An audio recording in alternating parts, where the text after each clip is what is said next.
Morning, Brother Thomas. How are you going? Good. Very good. Yeah, well, not so good in Arkansas. You just take a look at this video.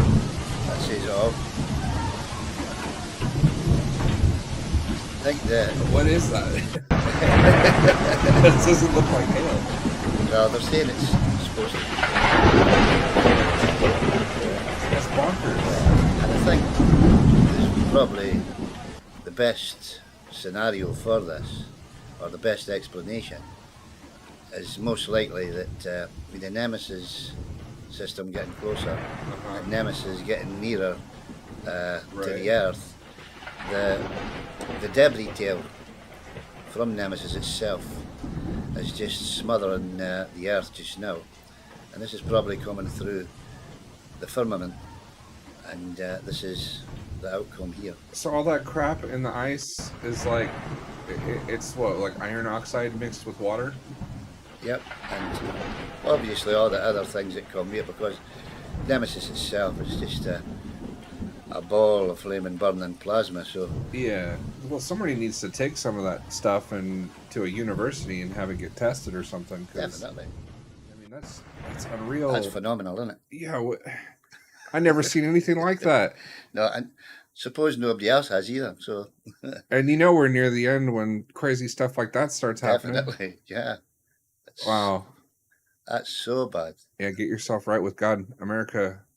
Especially you in the Bible Belt. Obviously, you ain't praying to the right Jesus. Think about it. Definitely. Your personal Jesus has failed you. It's time to look to the true Messiah, Yeshua, returned, or Rael. Well, their Jesus is definitely no coming back, that's for sure. There's only one that's come. Just one. And fulfilled are these prophecies. Just one. And that's Lord Rael himself.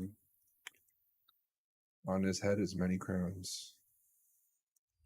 In fact, he hasn't, just before we start here, yeah. he hasn't just fulfilled Christian prophecy. He's fulfilled the three Abrahamic faiths prophecy, and especially on the way he would return. Yeah. Muslims expect him to bring correction. Correct. And that's exactly what he's done. Definitely. He's first corrected his own people. Yep. Which is something that we should all expect. Yep.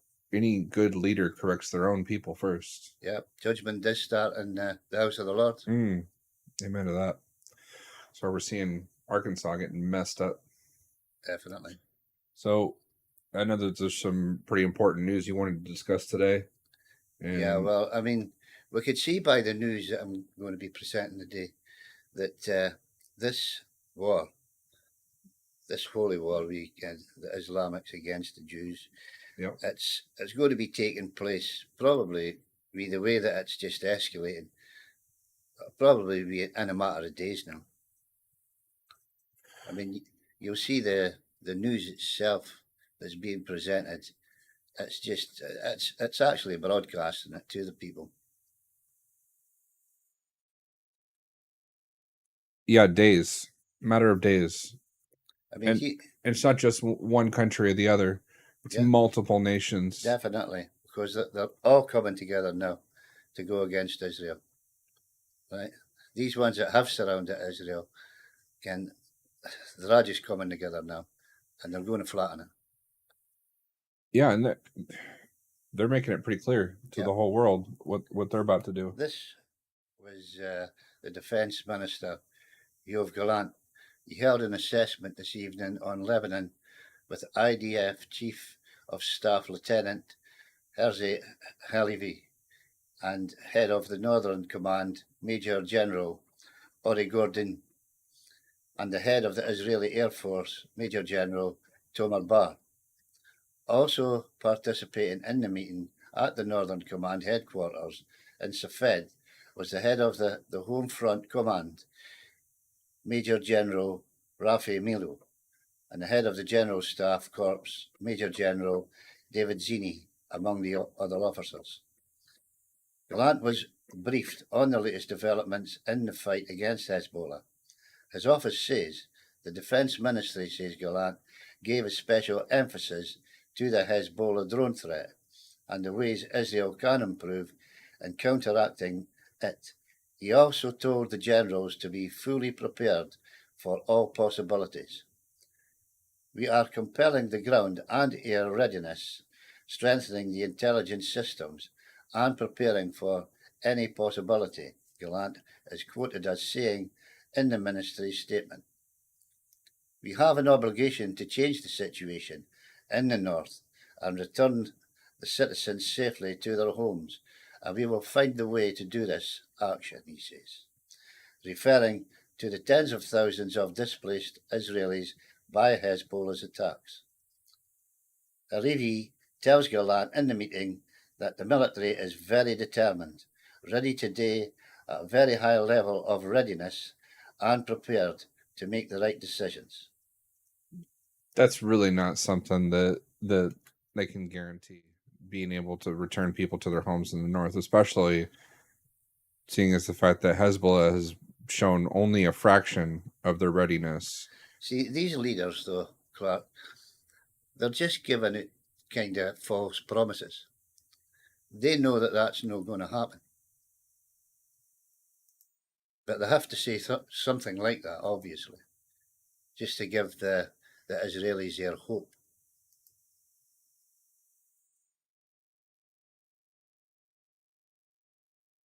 Yeah, but do they really need hope when it's time for change? But that's the way it is, because you know yourself that even the Israelis are just as bad as the Christians in America, because they've just got their heads in the sand.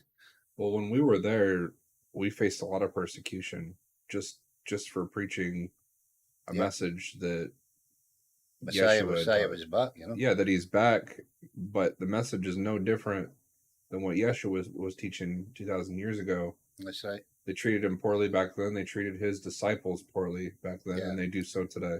It's just history repeating itself again, the way that it was 2,000 years ago. Really. How is it that people can defend those people? How can Christians in good conscience defend people that absolutely despise them? I mean, us putting the truth out to the Christians now, right? You would think they would be lobbying even their pastors and ministers and saying, what's going on here? You know, because this is the truth. Christ is back. Jesus hasn't come back, but this guy has come back and fulfilled all this prophecy. Yeah, and let's make it clear to our audience, when we say not the name Jesus, it's just the name itself that's false. Correct. But also, there's a lot of false teachings about the character and mindset and teachings of the Messiah 2,000 years ago. So people's idea of the Messiah is much different than the reality. That's right. So tainted. Mm-hmm. We get to this other article that you had here posted.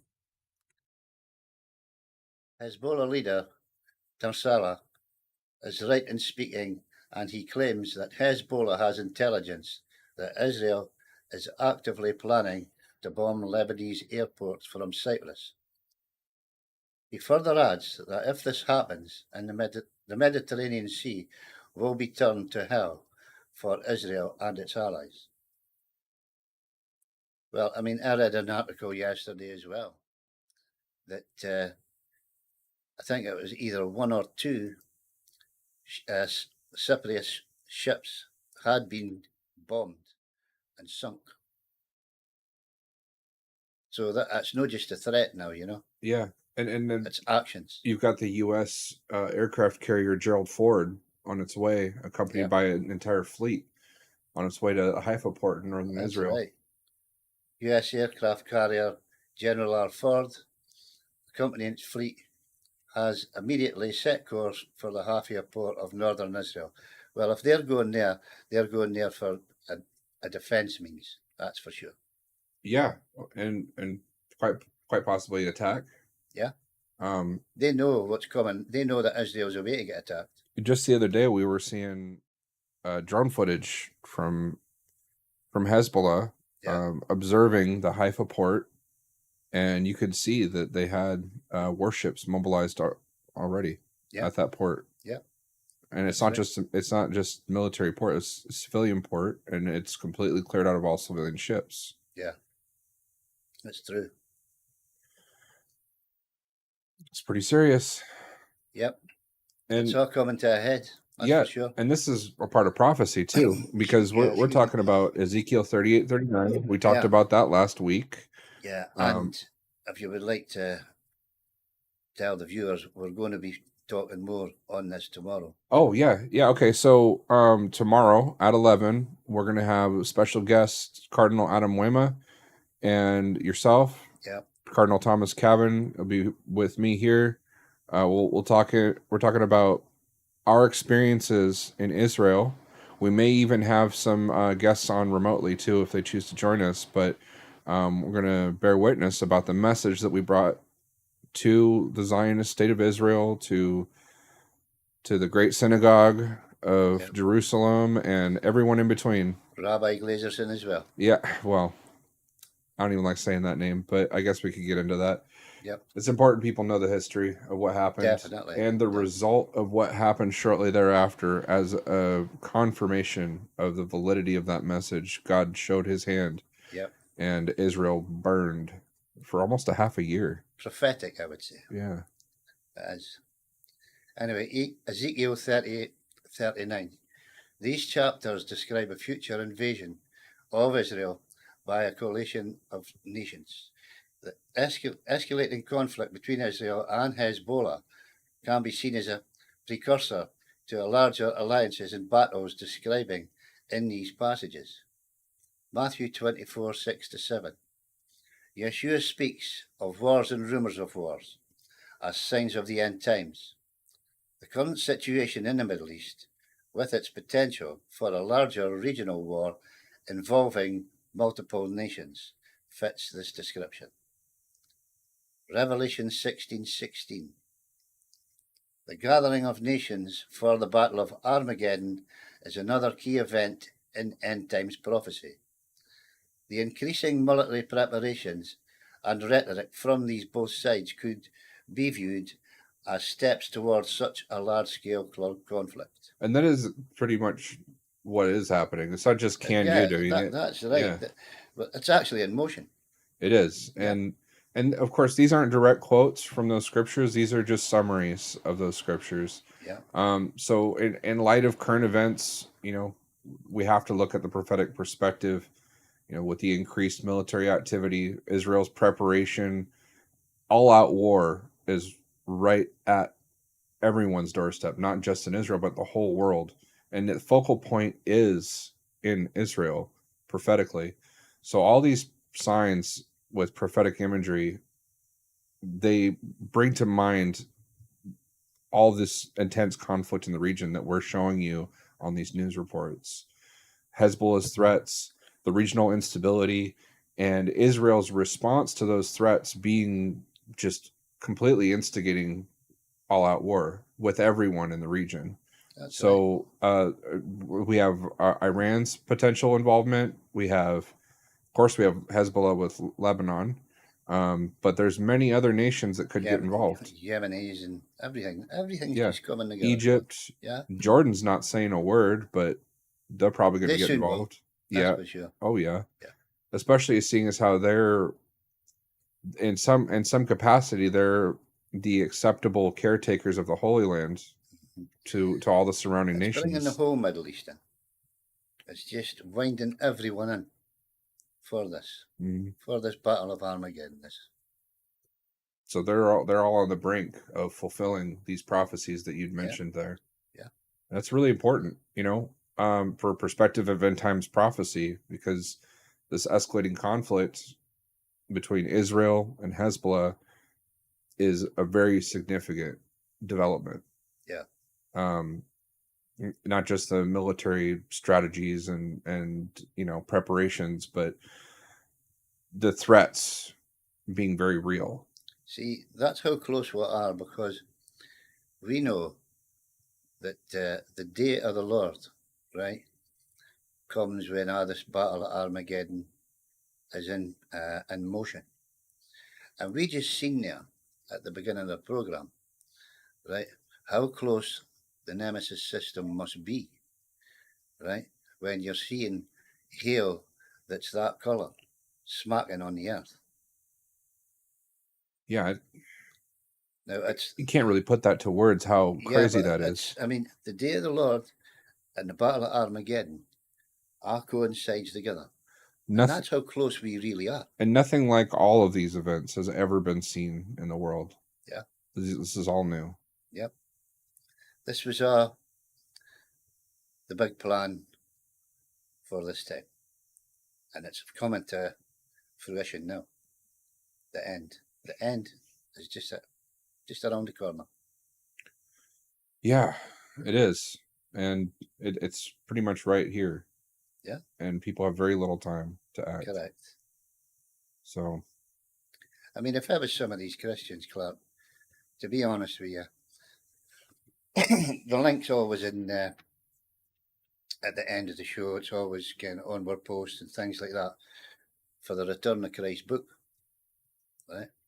I'd be buying that book and I'd be going straight to my minister and I'd be saying, here, I'd be presenting it to my minister and saying, there you go, read this.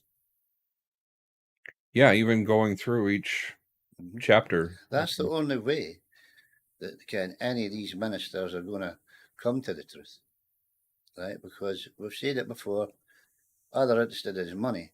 But when this war starts, are these ministers going to look after their congregations? No, they're not. They're just going to cast them aside. There's only one that can help, and that's the Christ himself. And the people need to realise this. While that opportunity is still available. It says it in scriptures, call on the name of the Lord, could be saved. Right? But if you're going to call on Jesus, the false name, you're not going to be saved. He also said that not everybody that says unto me, Lord, Lord, shall enter into the kingdom of heaven, but he who does the will of my Father that is in heaven. So it's more than simply crying out for help, but it's actually doing the right thing. But they should be giving themselves a chance to be saved, which they're not even trying. Yeah. And there's going to be people in the end that are going to plead to him and say, well, look at all these wonderful things that I've done in your name. And he would say, get away from me. I don't even know you. That's correct. And how would that be except people that don't really recognize the true Christ in his return? Yeah. Sad, but true. Well, we were trying to open this show on a jovial note, like how messed up is America and how difficult is life for them. Well, come out of America, join us in Baja. You can still make Exodus, but it's also pretty close to the end of the world, so it really doesn't matter what you're leaving behind. No. There's a great saying in it. You can't take it with you. Yeah, and what was it? How difficult it is for a man to enter the kingdom of heaven, but like a camel through the eye of a needle. That's it. So that means you got to unload everything that you're carrying and crawl through that gate just like the camel did through the eye of the needle. Yep. Well, you heard the Lord's words when he come back. You have to give all of this kingdom up. Yeah. To follow. And that's exactly what the saints and the apostles done. Uh-huh. Gave up everything. We're not asking people to give us everything they have. No. But God is asking all of us to give up everything we have. Well, so in its own way, Yeah. I mean, that's their test. That is their test. Yeah. Right? To see if they will help his mission. If you didn't help his mission, then you're not really showing God or his son true faith and commitment. Yeah, we really need to look at where our personal attachments lay in this world and learn to let go and give it to God and bring forth his kingdom in a positive way, if it's even possible. Is there allegiance to this kingdom, which is Satan's, until the Lord sits on his throne? Or is it to God and his son? It's really one or the other, isn't it? Yeah. Can't be both. No, you can't serve two masters. Amen to that. Well, You heard it straight from Cardinal Thomas Cavin. You cannot serve two masters, so it's time for you to decide which master you serve. With that, I want to thank you all for joining us. Join us every Monday through Friday, 11 a.m. and 1 p.m. 11 a.m. is usually the time for Brother Thomas Cavin to be on with me. And 1 p.m. Tomorrow will be the exception, though, because we're going to do a longer live stream tomorrow starting at 11. We might have a brief intermission in between. But yeah, it's a big topic to cover, and it's really important. Remember and join us, because this is probably one of the most interesting live streams that you'll see. Yep. And you might even see a repeat of history soon after we discuss it. Yep. We were talking about Israel being on fire. Yep. Doesn't happen much longer after. Well, what happened last week? Well, during the week there. Yeah. Right. We were talking about tornadoes. And what happened? America just got smacked that same day. That with a same tornado. Day. Within hours. People, come on. You want to talk about prophecy fulfilled? Well, you've got prophets sitting right here talking to you. Prophets of the living God. Amen. I don't think they can handle this, brother. I don't think they're ready for this. Certainly not. Do they need to get gobsmacked by another storm? Could well happen. Let's wait and see. God willing. Yep. Love God, love each other, and love Rael's name. Amen.